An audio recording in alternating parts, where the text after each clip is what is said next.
तारकेलिंगम पाताले हाटकेश्वरम मृत्युलोके चा महाकालम त्रैलिंगम नमोस्तुते। उज्जैन एक ऐसा नगर जहां समय का प्रवाह केवल नदी की धारा नहीं बल्कि आस्था, परंपरा और लोक कथाओं के साथ निरंतर बहती है। यहाँ श्रावण से भाद्रपद तक का वह पावन काल आता है जब शहर का हृदय एक साथ धड़क उठता है।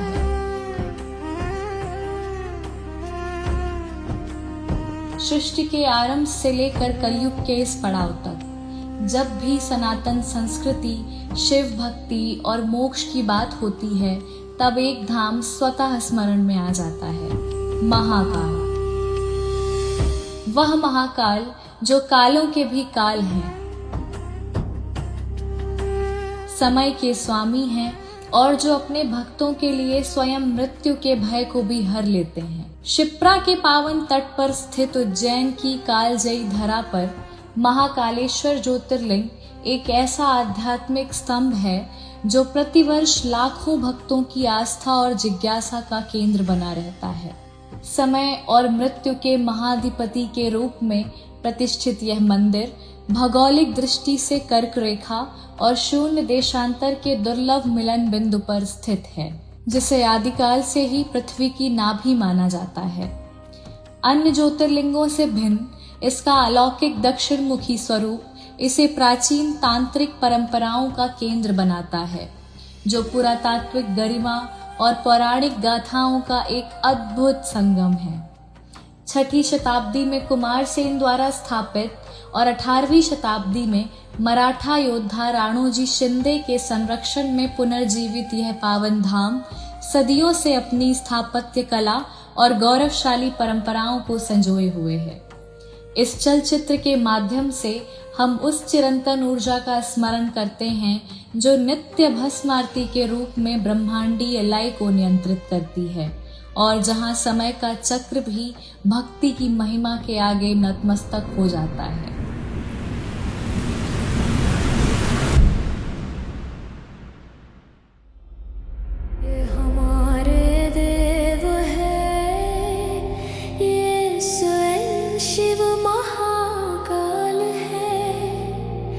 ये हमारे राजाधिराज ये कालों के काल महाकाल है। महाकाल महाकाल कालों के काल महाकाल महाकाल महाकाल महाकाल महाकाल कालों के काल महाकाल। हर हर महादेव जय जय जय जय श्री महाकाल। अवंतिका उज्जैन महाकाल की नगरी, एक ऐसा तीर्थ जहां केवल दर्शन ही नहीं बल्कि स्वयं शिवत्व का अनुभव होता है। यही कारण है कि वर्ष भर देश विदेश से करोड़ों श्रद्धालु बाबा महाकाल के दर्शन के लिए यहाँ पहुँचते हैं। लेकिन श्रावण मास आते ही इस नगरी का स्वरूप बदल जाता है। संपूर्ण शहर श्री महाकालेश्वर के जयकारों से गूंज उठता है। हर आंगन, हर चौबारे में चंदन और इत्र की महक मिलकर समय की गति को धीमा कर देते हैं। गलियों में उत्सव उतर आता है और हर हृदय में शिव बस जाते हैं। श्रावण मास भगवान शिव का प्रिय मास और इसी पावन कालखंड में प्रारंभ होती है वह अलौकिक परंपरा जिसका इंतजार केवल उज्जैन ही नहीं बल्कि संपूर्ण विश्व के शिव भक्त करते हैं। बाबा श्री महाकालेश्वर की श्रावण एवं भाद्रपद मास की दिव्य सवारी। यह केवल एक धार्मिक यात्रा नहीं बल्कि आस्था, परंपरा, संस्कृति और शिव भक्ति का विराट उत्सव है। ऐसी मान्यता है कि श्रावण मास में स्वयं राजा महाकाल अपनी प्रजा का हाल जानने नगर भ्रमण पर निकलते हैं एवं अपनी प्रजा को दर्शन देकर उनकी मनोकामनाओं को पूर्ण करते हैं। सवारी के दिन प्रातः काल से ही महाकाल मंदिर परिसर में भक्तों का सैलाब उमड़ पड़ता है। मंदिर के गर्भगृह में विशेष पूजन अर्चन के पश्चात बाबा महाकाल को आकर्षक श्रृंगार से सजाया जाता है। कभी चंद्रमौलेश्वर, कभी मनमहेश, कभी उमा महेश तो कभी होलकर स्वरूप में विराजित होकर बाबा अपने भक्तों को दर्शन देते हैं। इसके बाद प्रारंभ होता है वह क्षण जिसका इंतजार लाखों आंखें करती हैं। चांदी की भव्य पालकी में विराजमान होकर बाबा अपने भक्तों के बीच निकल पड़ते हैं। आगे आगे पुलिस बैंड, अखाड़ों के साधु संत, धार्मिक ध्वज, भजन मंडलियां और शिव भक्तों की विशाल टोलियां होती हैं, जबकि चारों ओर हर हर महादेव और जय श्री महाकाल से उद्घोष गूंजते रहते हैं। महाकाल की यह सवारी महाकाल मंदिर से प्रारंभ होकर विभिन्न मार्गों से गुजरते हुए गुदरी चौराहा, बख्शी बाजार, रामघाट, गोपाल मंदिर और नगर के प्रमुख मार्गों से होकर पुनः मंदिर पहुंचती है। पूरे मार्गों को फूलों से, रंगोलियों से सजाया जाता है। घरों की छतों से पुष्प वर्षा होती है। श्रद्धालु अपने राजा के स्वागत में पलक पावड़े बिछा देते हैं। हर वर्ष भारत के मध्य भाग में स्थित प्राचीन नगरी उज्जैन एक अद्भुत परिवर्तन से गुजरती है। श्रावण और भाद्रपद के महीनों में यह केवल एक तीर्थ नहीं रहता, बल्कि करोड़ों लोगों की आस्था, इतिहास और सांस्कृतिक चेतना का जीवंत केंद्र बन जाता है। मान्यता है कि उज्जैन के वास्तविक शासक स्वयं भगवान महाकाल हैं।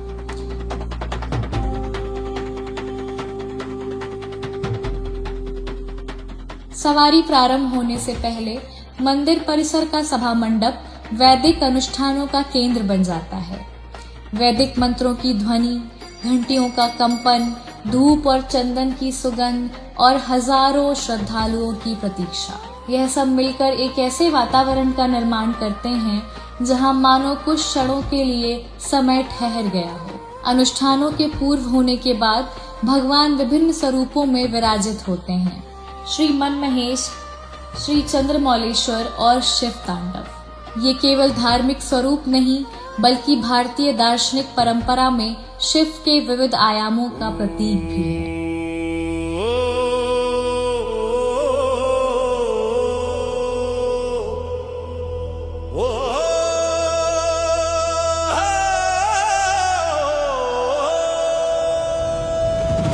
डमरू जब गूंजे काल भी ठहर जाए, महाकाल के दर्शन पा दुनिया शीश झुकाए।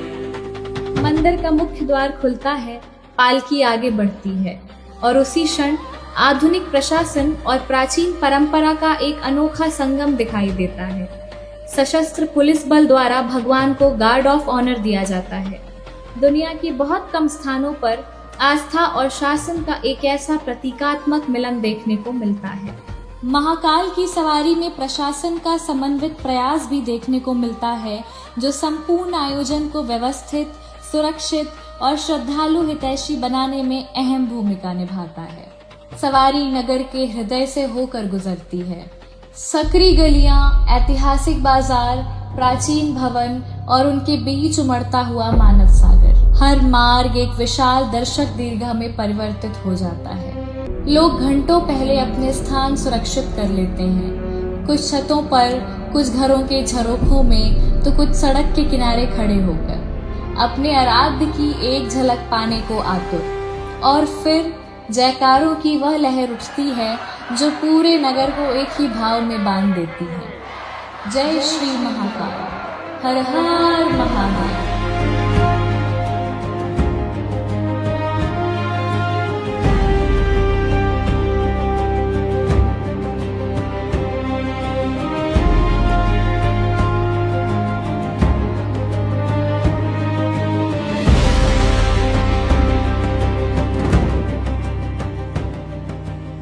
त्र्यंबकं यजामहे सुगंधिं पुष्टिवर्धनम् उर्वारुकमिव बन्धनान् मृत्योर्मुक्षीयमामृता।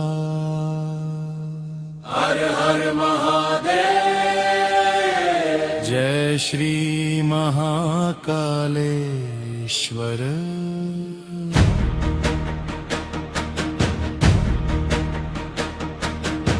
सवारी के साथ आगे बढ़ते हैं कड़ाबीन, चौबदार, भजन मंडलियां और हजारों श्रद्धालु। ढोल, डमरू, झांझ, मजीरे, इन पारंपरिक वाद्यों की लय संपूर्ण यात्रा को एक गतिशील सांस्कृतिक उत्सव में परिवर्तित कर देती है। वर्ष 2025 की सवारी ने इस परंपरा को एक नया आयाम दिया। विभिन्न राज्यों और जनजातीय समुदायों के कलाकारों को इसमें शामिल किया गया। मध्य प्रदेश के वनांचलों से लेकर राजस्थान, गुजरात, कर्नाटक, उड़ीसा और छत्तीसगढ़ तक की लोक परंपराएं इस अद्भुत यात्रा का हिस्सा बनी। धूलिया का गुदुम बाजा, गोंड का कर्मा शैला, कोरकू का थापती, सभी मिलकर एक सांस्कृतिक समागम रचते हैं। यात्रा का सबसे महत्वपूर्ण पड़ाव है रामघाट। मां शिप्रा के तट पर स्थित यह स्थान उज्जैन की आध्यात्मिक पहचान का केंद्र माना जाता है। जब सवारी यहां पहुंचती है तो वातावरण में एक स्पष्ट परिवर्तन महसूस किया जा सकता है। हजारों लोगों की भीड़ के बीच अचानक वैदिक मंत्रों की गंभीर ध्वनि गूंज उठती है। सैकड़ों वैदिक बटुक एक स्वर में मंत्रोच्चार करते हैं। शंखनाद होता है, घंटियां बजती हैं और शिप्रा के तट पर एक ऐसा दृश्य निर्मित होता है जो परंपरा, ध्वनि और श्रद्धा का अद्भुत संगम बनता है। यहीं भगवान के स्वरूपों का शिप्रा नदी के पवित्र जल से अभिषेक किया जाता है। यह अनुष्ठान केवल धार्मिक क्रिया नहीं बल्कि नदी और नगर, प्रकृति, आस्था और इतिहास के संबंधों का प्रतीक भी है। श्रावण की तीसरी सवारी के दौरान प्रकृति ने भी अपनी उपस्थिति बखूबी दर्ज कराई। जैसे ही सवारी नगर भ्रमण पर निकली, वर्षा प्रारंभ हो गई। श्रद्धालुओं ने भी इसे इंद्रदेव का आशीर्वाद माना और वास्तव में उस क्षण ऐसा प्रतीत हो रहा था मानो स्वयं आकाश इस आयोजन का हिस्सा बन गया हो। सवारी के मार्ग पर कलाकार रंगोली बनाते चलते हैं। महिलाओं की भजन मंडलियां पारंपरिक शिव स्तुतियों का गायन करती हैं। ध्वज लहराते हैं, ढोल बजते हैं और पूरा नगर एक चलती हुई सांस्कृतिक धरोहर में परिवर्तित हो जाता है। परंपरा के साथ साथ तकनीक भी इस आयोजन का महत्वपूर्ण हिस्सा बन चुकी है। विशाल LED रथों के माध्यम से सवारी का सीधा प्रसारण किया जाता है। वे श्रद्धालु जो भीड़ तक नहीं पहुंच सकते, नगर के विभिन्न स्थानों से इस दिव्य यात्रा को देख पाते हैं। यह आधुनिक तकनीक द्वारा सदियों पुरानी परंपरा को एक इस नए युग से जोड़ने का प्रयास है। आगे बढ़ते हुए सवारी पहुंचती है गोपाल मंदिर। यह वह स्थान है जहां उज्जैन की एक और ऐतिहासिक परंपरा जीवित दिखाई देती है। यहाँ भगवान चंद्रमौलेश्वर का पारंपरिक पूजन होता है। सदियों पुरानी यह परंपरा आज भी उसी गरिमा और श्रद्धा के साथ निभाई जाती है। महाकाल दर्शन देने भोले सरकाल जय जय गूंजे डमरू गूंजे, शिव के रंग में संसार समाए।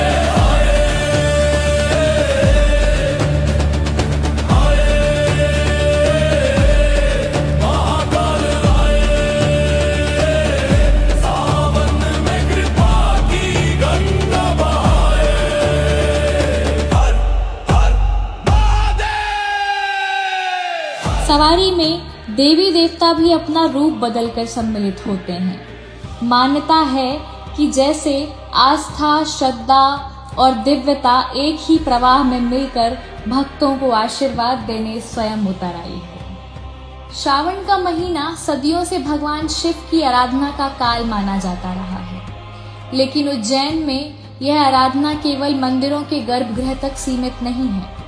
यहाँ संगीत, नृत्य और कला भी उतनी ही श्रद्धा के साथ शिव को समर्पित की जाती है। श्रावण माह के इस उत्सव का प्रभाव यहीं समाप्त नहीं होता। अब अगले सोमवार को उज्जैन की गलियां फिर से भक्ति के रस से रोशन होती हैं।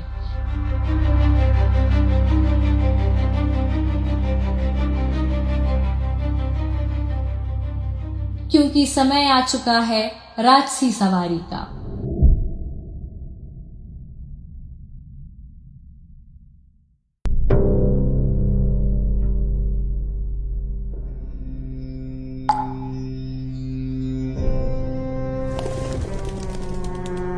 बाबा श्री महाकालेश्वर की राजसी सवारी एक जमीनी और आध्यात्मिक दोनों यात्रा जो सदियों से अनवरत चली आ रही है। परंपरा कहती है कि यह आयोजन मराठा शासन और विशेषकर होलकर काल के संगठित रूप में चला आ रहा है। सवारी से पहले मंदिर के सभा मंडपम में विशेष पूजन अनुष्ठान संपन्न होते हैं। श्री कोटेश्वर महादेव और बाण लिंग का संस्कार, फिर राजसी श्रृंगार, मुखौटों, वस्त्रों और आभूषणों से सुसज्जित बाबा का आकर्षण देखते ही बनता है। 2025 में बाबा महाकालेश्वर के नगर भ्रमण पूर्व मध्य प्रदेश के माननीय मुख्यमंत्री डॉक्टर मोहन यादव जी जन कल्याण हेतु पूजन अर्चन कर सवारी में सम्मिलित हुए एवं बाबा महाकाल की सवारी को भव्यता प्रदान करने हेतु मध्य प्रदेश शासन द्वारा 500 किलोग्राम पुष्प वर्षा हेलीकॉप्टर द्वारा की गई।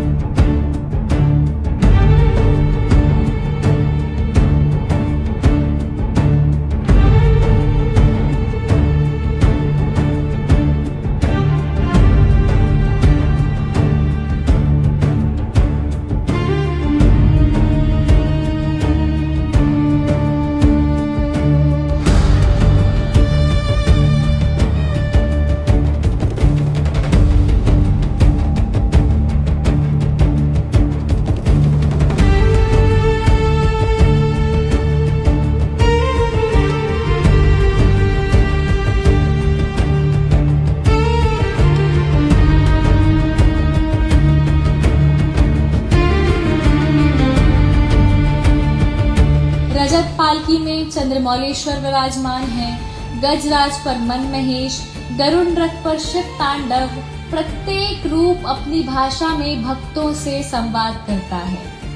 यह केवल धार्मिक मंचन नहीं, यह राज्य और समाज के इतिहास की जीवंत प्रस्तुति है।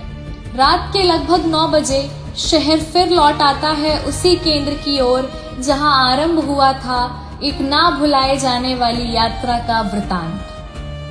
आरती की लौ, भक्तों का सामूहिक नमन, यह अंतिम दृश्य यात्रा को विराम देता है, पर उसकी प्रतिध्वनि शहर के सन्नाटे में भी बनी रहती है। इस गरिमामयी यात्रा के बाद सवारी पुनः महाकाल मंदिर की ओर प्रस्थान करती है।